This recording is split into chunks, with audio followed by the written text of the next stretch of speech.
Olá, muito bom dia, muito boa tarde, muito boa noite. Eu não sei que horas você vai ver essa mensagem, mas eu espero que você esteja bem. E se você não estiver, que ao final dela você fique. E se você já estiver bem, que você fique ainda melhor. Afinal de contas, nós vamos, nesse momento, meditar na palavra do Senhor, que é viva e eficaz. Amém?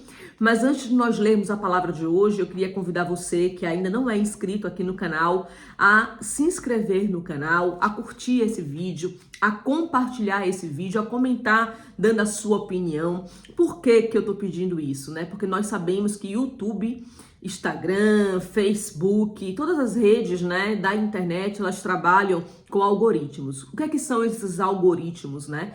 É uma espécie de matemática cibernética que vai ali fazendo a contabilidade, quase não sai, dos vídeos que vão sendo postados. Será que eles estão sendo, como é que eu vou dizer assim, curtidos? Será que as pessoas estão gostando do conteúdo? Será que ele é um conteúdo que outras pessoas podem ser indicadas para assistir? E como é que o Instagram, YouTube e Facebook veem e fazem essa contabilidade? Através dos likes, através das pessoas que estão inscritas no canal, tá certo? Então, verdadeiramente, eu preciso que você curta esse vídeo, compartilhe esse vídeo, mas também se inscreva no canal, para que essas mensagens da palavra de Deus cheguem a outras pessoas. Amém? Então, antes da gente começar, vai lá no canal, faz o subscrever ou o inscrever no Brasil, né? E curte esse vídeo se você gostar dele e compartilha com outras pessoas. Amém? Então, já tá aí com a sua Bíblia Postos? Vamos ler hoje lá em Lucas, no capítulo 15, a partir do versículo 1. Amém? E diz o seguinte: aproximavam-se de Jesus todos os publicanos e pecadores para o ouvir.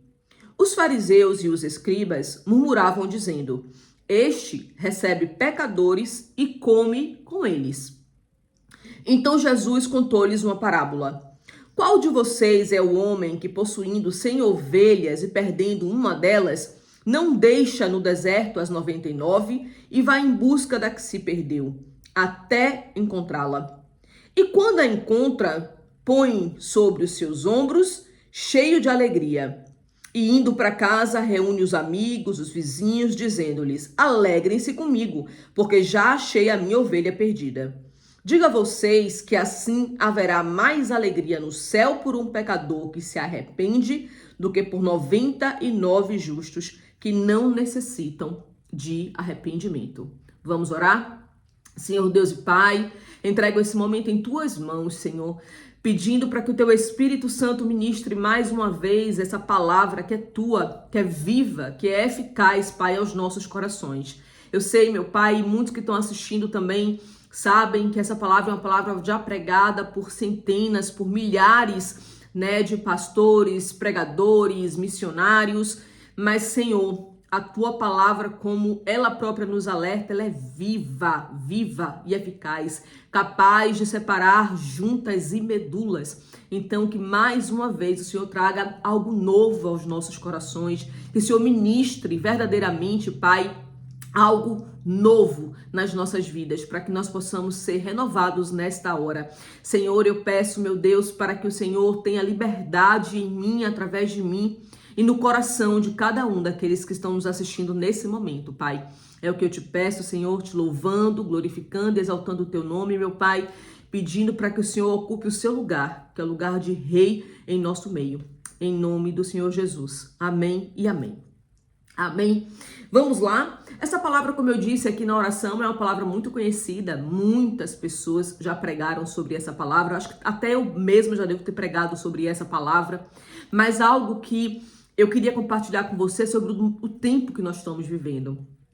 Nós estamos num tempo dentro da igreja, e não só na igreja brasileira, não só na igreja portuguesa, mas eu digo numa igreja como um todo, nos Estados Unidos, Inglaterra, Austrália e por aí vai, em que as igrejas hoje elas estão crescendo, elas estão se desenvolvendo e alcançando um número absurdo de vidas como nunca antes, O cristianismo ele tem se propagado em vários países. Não em todos, a gente sabe que em alguns países outras religiões têm crescido muito, mas o cristianismo ele tem de fato crescido em muitos países, né?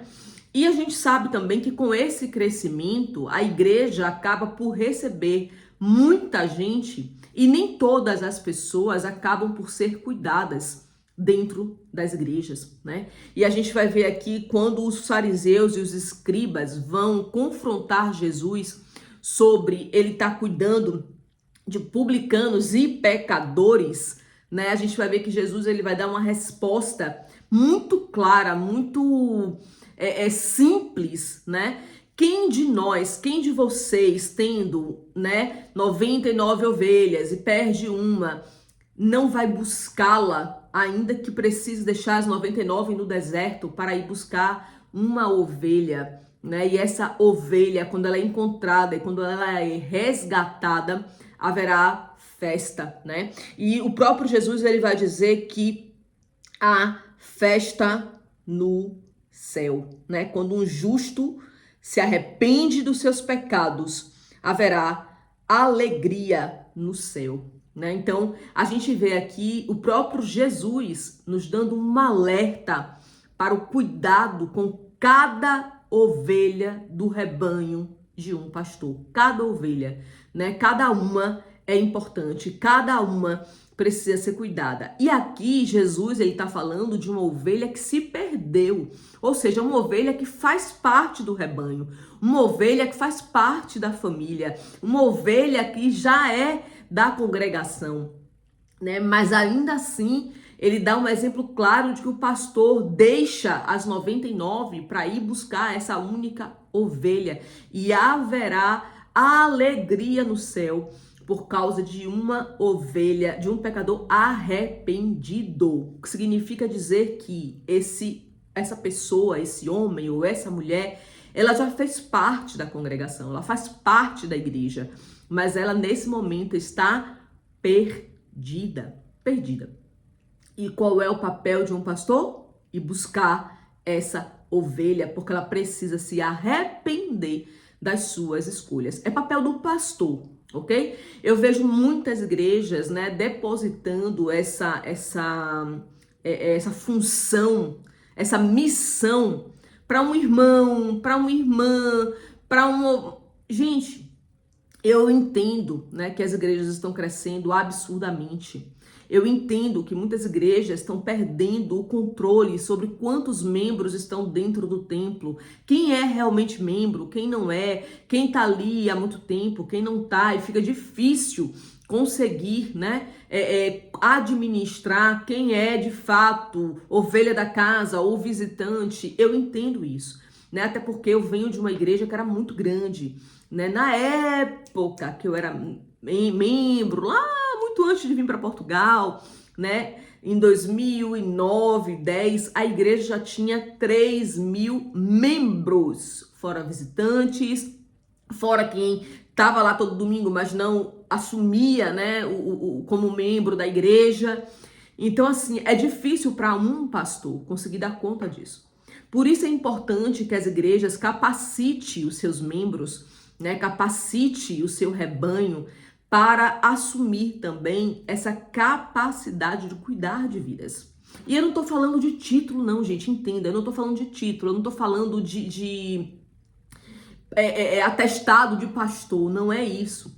Eu tô falando, por exemplo, um irmão, se ele não for bem acompanhado, se ele não for bem treinado pelo seu pastor, ele muito dificilmente vai estar capacitado para cuidar de outra vida e para ser ele aí procurar essa outra ovelha perdida, né? E aqui a gente vê a Bíblia nos alertando através do próprio Jesus que o pastor, ele vai atrás da sua ovelha, né? Então, se a igreja hoje é muito grande, se ela está num crescimento desgovernado, a liderança da igreja, ela precisa treinar outros membros, outras pessoas que são de confiança, que são realmente comprometidos ali com a igreja, que já fazem parte da mobília. Eu costumo brincar que há igrejas que têm irmãos que fazem parte da mobília, né? Já é móvel da casa. Então, pega nesses irmãos, pega nessas pessoas, treina, capacita essas pessoas para elas estarem preparadas, para elas estarem, né, capacitadas a cuidar dessas outras ovelhas. O que nós não podemos é continuar vendo pessoas saírem de dentro da igreja porque cometeram algum pecado que às vezes o pastor nem está sabendo, que às vezes a liderança não está sabendo, que às vezes um líder de departamento não está sabendo. E a pessoa saiu porque ela está envergonhada, porque ela não se sente mais digna de estar na presença de Deus, porque ela não se sente digna de estar na presença do Senhor. E somos nós que precisamos ir tratar dessas feridas, né? Colocar o bálsamo nessas feridas, ajudar esse irmão, essa irmã a se reerguer e voltar para a presença do Senhor. Então o alerta de Jesus aqui, do próprio Jesus, através dessa palavra, é que nós tenhamos cuidado com as pessoas ao nosso redor. Quem são as ovelhas que estão perdidas nesse momento, mas que não há uma única pessoa capacitada para ir buscar essa ovelha onde ela se perdeu, né? Eu costumo dizer, meus queridos, que eu fui uma ovelha, né? Quem me acompanha e sabe, eu me desviei da presença do Senhor, assim, com toda a minha força, né? E acabei me desvinculando da igreja, acabei me distanciando da presença do Senhor e tive uma grande experiência com Deus para voltar para a igreja, para voltar para a sua presença.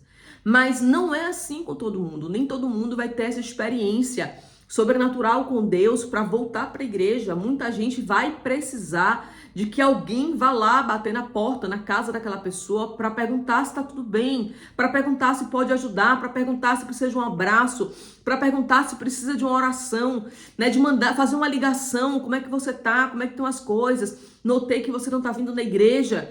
Porque eu vou dizer, não é uma questão de nós invadirmos a privacidade e a vida do outro, mas é nós amarmos e cuidarmos do outro, né?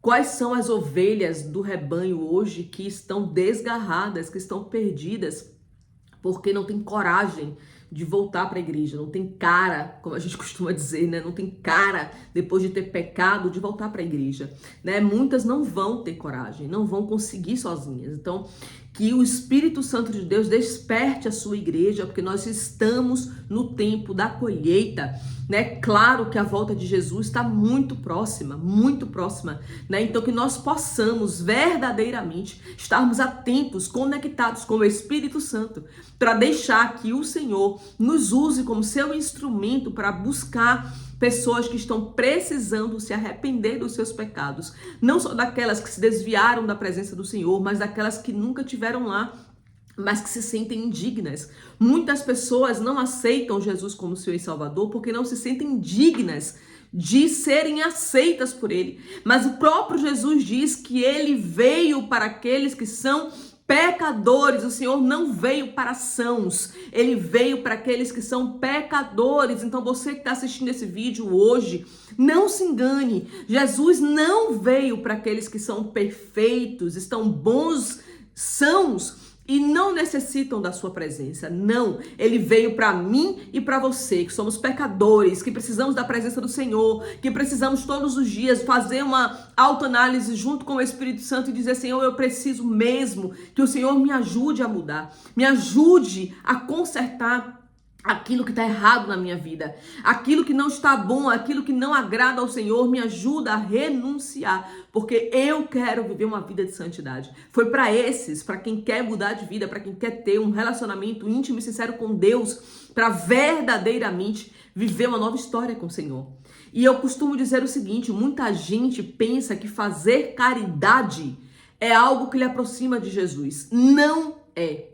Às vezes a gente está dentro da igreja, às vezes a gente está no altar e o próprio Jesus diz que no dia do juízo, Ele vai olhar para muitos que pregaram a sua palavra, que ministraram em seu nome, que até curaram e foram usados para libertar vidas. E Ele vai olhar e Ele vai dizer, aparta-te de mim, pois eu não vos conheço. Então, meu querido, estar dentro da igreja, no altar, não é sinônimo de salvação, não é sinônimo de ser salvo pelo Senhor Jesus. Então, que se você hoje olha para você e diz, tem algo faltando na minha vida, realmente tem algo na minha vida que não fecha, que não completa, o quebra-cabeça não monta, talvez essa peça que esteja faltando seja verdadeiramente o Espírito Santo de Deus na sua vida, para te ajudar a reconhecer aquilo que você precisa mudar e te ajudar a tomar novas direções. E eu costumo dizer que não é fácil fazer isso sozinho. Não é fácil. Nós precisamos do Espírito Santo, nós precisamos de pessoas ao nosso redor que orem conosco, que nos ajudem, que nos aconselhem, que Deus use essas pessoas para nos ajudar. Então, cada um de nós vamos precisar de outras pessoas. É por isso que a palavra de Deus diz: congregai-vos uns com os outros. Porque quando nós congregamos, nós temos ali o poder, a força, né, de se for cair para um lado, ter quem segure, se for cair para o outro, ter quem segure, se for capengar, ter quem levante. Mas nós precisamos entender que há muitas vidas, muitas pessoas que ainda precisam ouvir a palavra de Deus, ainda precisa de pessoas que se levantem para ir buscar as ovelhas do Senhor que estão fora do aprisco. E que nessa hora o Senhor desperte a você, a mim e a todos nós, aqueles que creem e já servem ao Senhor, para estarmos atentos e verdadeiramente disponíveis para buscar as ovelhas perdidas do rebanho. Amém? Que Deus abençoe a sua vida, abençoe a sua casa e até a próxima palavra.